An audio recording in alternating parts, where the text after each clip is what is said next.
still we have clearly we have multiplicity of actors and intervening powers. And Dr. Said, now it's your turn, and you are from originally, of course, from Egypt, still Egyptian, and Egypt has much stake in it. It's also it's a stakeholder of the Libyan affairs and also East Mediterranean, affairs, and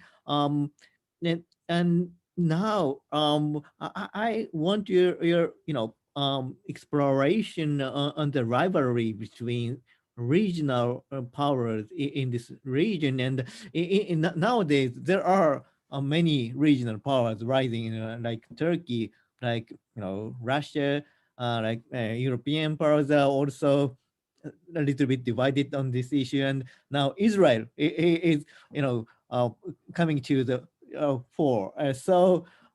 We have very much congestion of regional powers. And so how do you see this situation? How do you navigate this congested water? So please, it's your turn.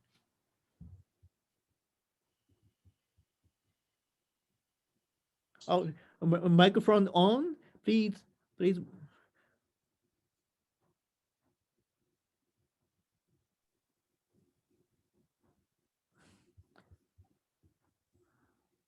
So clear now, okay? Yes, it's going, okay, go ahead, thank you. So because of shortage of time, I will try to make it very brief. But before I start, I would like something to specify. I think from my point of view, not all actors in the region are powers. Maybe they are actors only. And the difference here important for some reason that the capabilities of the actor is not the same capability of what so-called regional power or international power, which creates a lack of like asymmetrism, asymmetric shape between both of them, which this is, I called it before, lack of management of influence sometimes. So I will continue and then I will go ahead to my first slide or my first part. My first part, I will talk about rivalry directly. I had to get shortened when Eric was talking because of the time. Okay, as we see that concerning the gas pipes, there is a stream coming from Russia directly, which is Turk Stream. And I think there are some more right now, like which is coming from Israel to Cyprus, and then Crete Island, Greece itself, the homeland, and then Italy.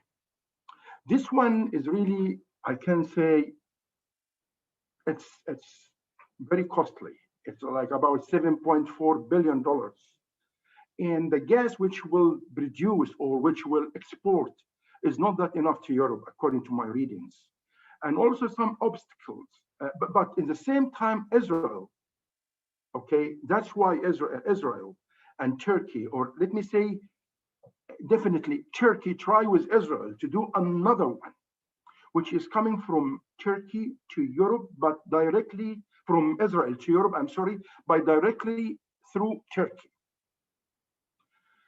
The problem with this one is that it's very costly, as I mentioned, and also even it saves some money compared with the one coming through Greece and Cyprus to Europe and Italy. But in the same time, it will take long time because by 2040, I think, can be ready. And there is some obstacles like Israeli and Cyprus relations. They have very deep relations, and any kind of coordination or cooperation between Israel and Turkey will affect the Israeli-Cypriot relation. And also Israeli-UAE relations. Now it's enhancing and getting higher and higher, and which is for favor for Israel for sure. That's why, and remember that UAE is competitor of Turkey. So that's why it's not for favor for UAE. And now UAE is very close also to Cyprus and Greece and Egypt, obviously for sure.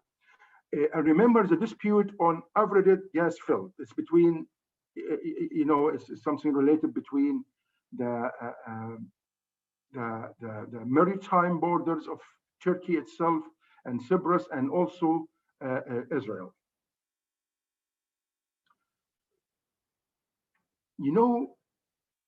In Egypt, established the East Mediterranean Gas Forum.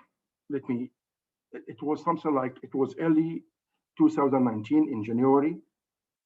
7 countries, as we see. And this is the other side in front of the competition of the pipes. So we are, all of these 7 countries, we are together, we have the East Med Gas Forum. And they became members, and now they change it to regional organization. Some countries start to be observers, and other countries, and we will talk about this. The reflection. So what Turkey is doing. They were not happy with this action by the other side, led by Egypt, I think. So they start to have the agreement, as mentioned by my colleagues before, between Turkey and Libya.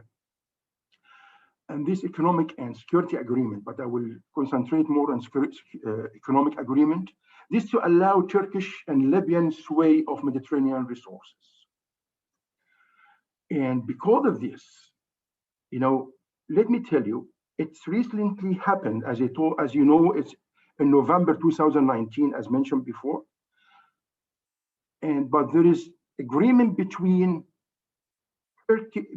Egypt and Greece. This one, yes, it has been signed later after the first one between Turkey and Libya, but it's really much older. It's, I think, 20 or 30 years ago.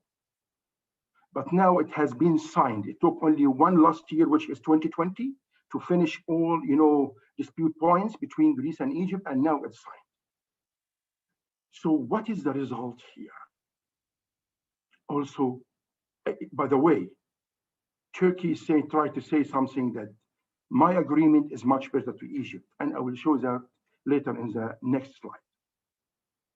At the same time, do you share the slide, or I'm not sharing? Yes, I share the slide. Is it not clear in front of you? I'm sorry. Oh no, we cannot see. So would you share again? Oh, this is my fault. I'm sorry. I thought it's shared. Okay, yeah. Okay. Thank you. Yeah. So I have to go back in this. Yeah, that's this one. Yeah. As I said, it's the first disagreement between Turkey and Libya. It was a reaction for the membership between, of the East Med Gas Forum. Then for this one, as I said, it was like reaction right now, and it has been done in November 2019. And the main reason to allow Turkish and Libyan sway of Mediterranean resources. Egypt-Greek agreement, also same way or the same aspect. It happened later, but as I told you, it has been under discussion and coordination since more than 20 years. But in 2020, and when they expected that Turkey would do something like this, they have finished very quickly, and both countries signed, I think, just a few months ago. Then it was a defense agreement between Turkey and Greece. And then also simultaneously, we can find that the attempt of similar agreement, which is between Turkey and Libya, to be between Turkey and Israel. So what is the result? What Turkey would like to say? There are gains and losses. So for example, from the Libyan agreement, when Turkey would like to tell Egypt, for example, when it compares with the Egyptian and Greek agreement, Turkish-Libyan agreement, in comparison with Greek and Egypt agreement, you will find this loss to Egypt. You would like to say that Egypt will lose this water because the blue, if I come back, the blue is the boundary of the Greek maritime, and the red is the boundaries or the borders of Turkish maritime, what they have mentioned, I will try to show. So this is, Turkey says to Egypt, this orange color triangle is a win or gain to Egypt, and you shouldn't lose when you have agreement with Greece. On the other hand, when you look at the agreement between Turkey and Israel, and according to the maritime borders they have decided or they have mentioned, and according to the size of, this is the area between the two countries, we will find this gain to Israel as well. Because according to the borders, if we see the separate one, which is this one, I'm sorry, this is the Turkish one, the blue one is separate one and Greek. So the Turkish would like to tell Israel it's taken from your portion. That's why this is the loss, and it should be gain to Israel, and this is the loss and should be gain to Egypt. But what about the long term? The only problem I think in this, that Turkey is based on something illegal, that they consider north of Cyprus is a part of Turkey. And they based all of their borders and any agreements based on that north of Cyprus is part of Turkish territory and also part of Turkish water.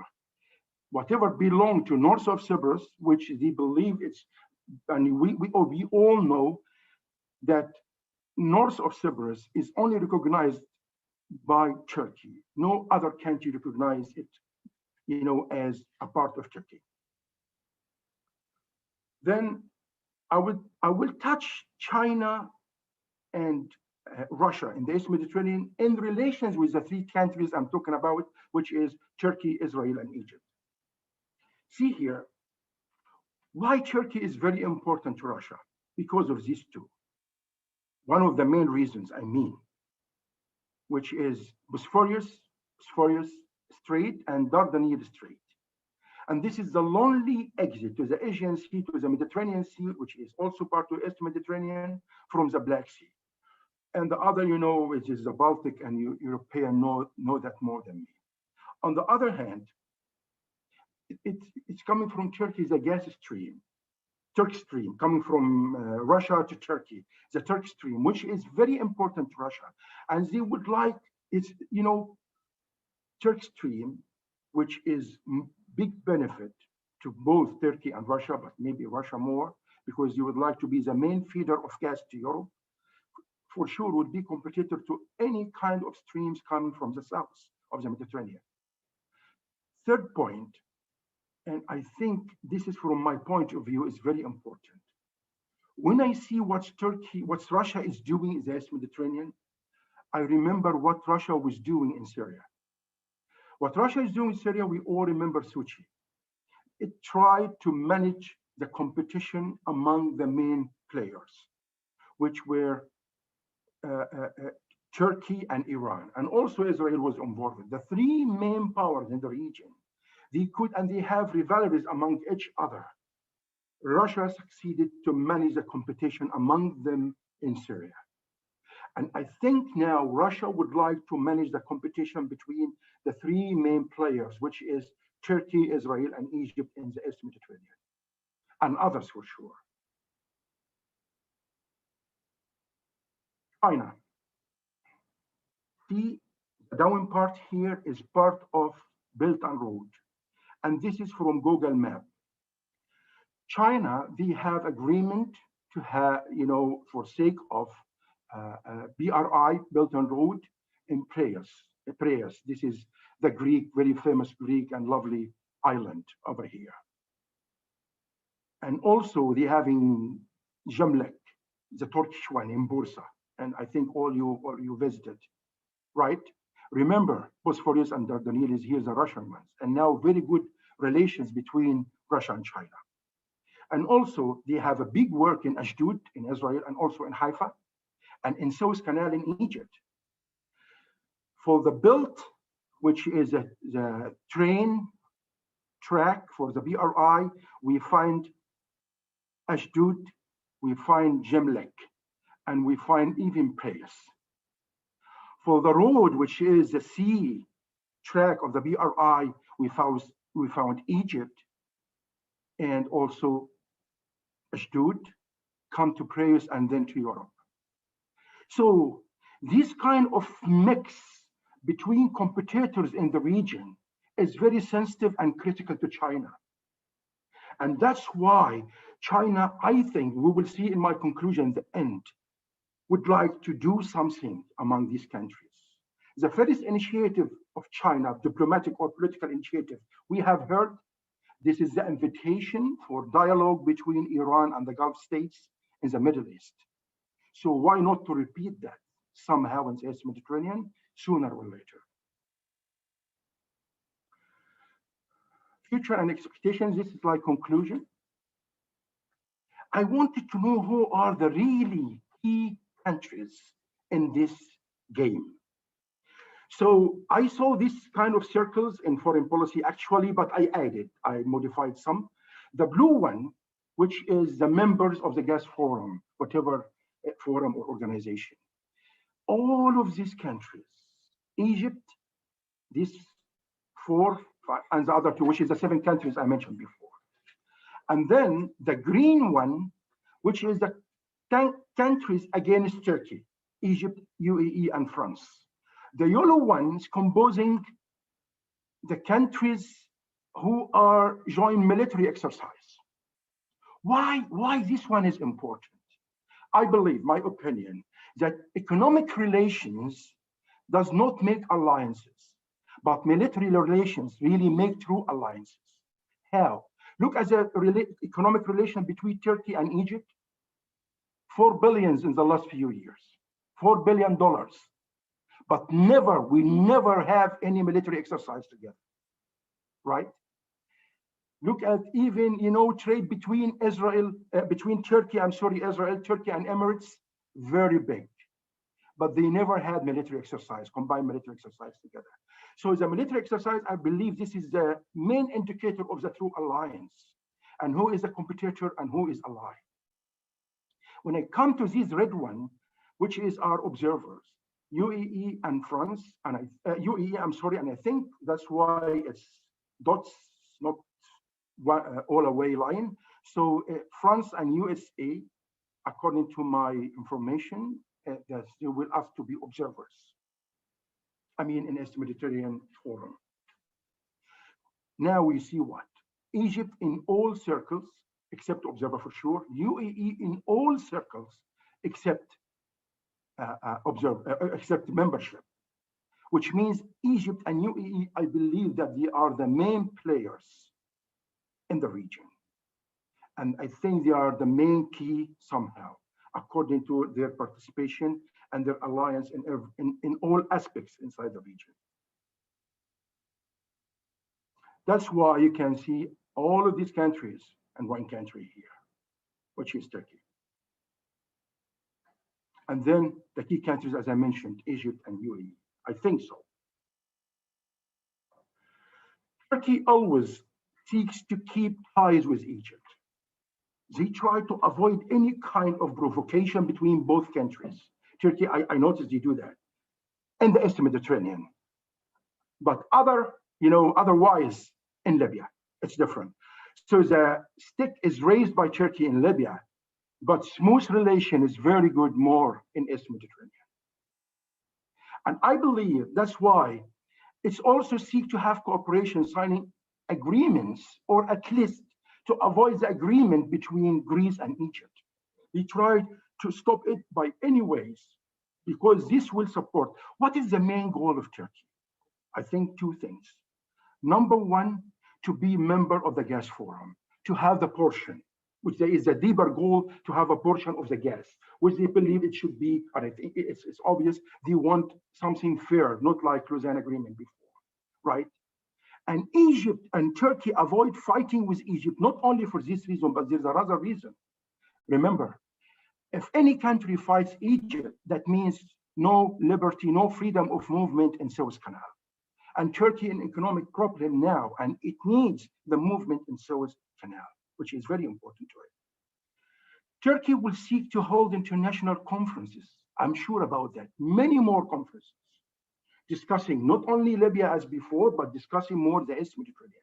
They would like to collect the international support to their case, as they are part of the Mediterranean Sea and they deserve more gas portion. Maybe they will help them in dividing the economic wealth in this Mediterranean for favor of Turkey for sure. Egypt will see further agreements on maritime borders with other countries, I believe, in the region. More, they try to make it concrete, whatever it has done before, not to get to set back, continue the same way, opposite to what Turkey wants. The future rivalry on who will really succeed on signing more maritime agreements. I think so. This is a true success. Who will sign more and deposit in the United Nations? And that's why this will be, but very important, must be based on international law and UN agreements of maritime law.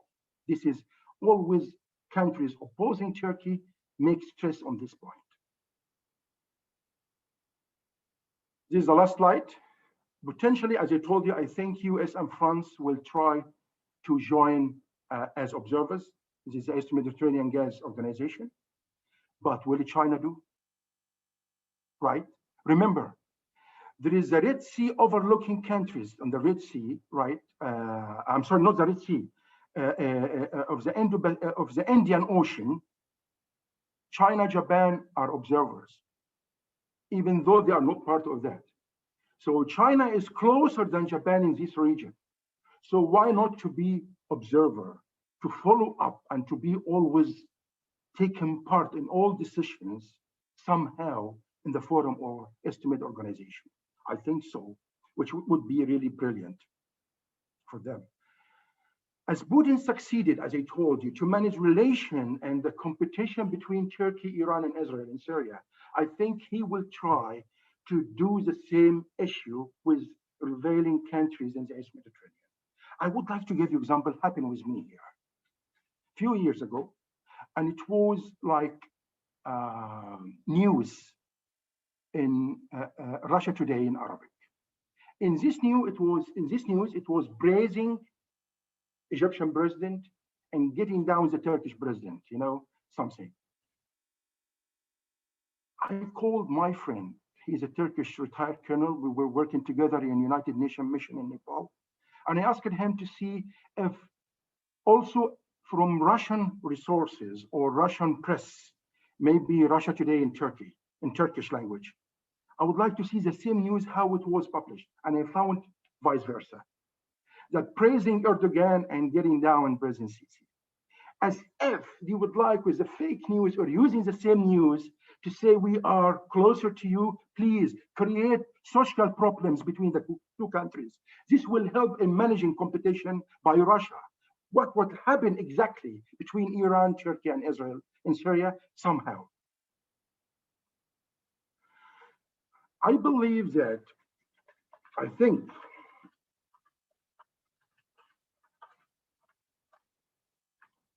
for achieving the best for the Belt and Road, that China, as I told you, will try to approach diplomatically, as I told, maybe sooner or later. Because, as I told you, the best theater always to China is stability, good relations among. I don't say good or bad country. This is not the point, but this is diplomacy, because you don't involve militarily or with sanctions, with pressures in the American way or the Western way. So that's all from my side. And I hope I didn't take time, but I tried to be. Thank you so much. Thank you very much. Your comprehensive overview for the future. Yeah, you are looking at, as always, looking beyond the situation. So it's so inspiring. So I think our audience took much from it. But we want to, we have enough time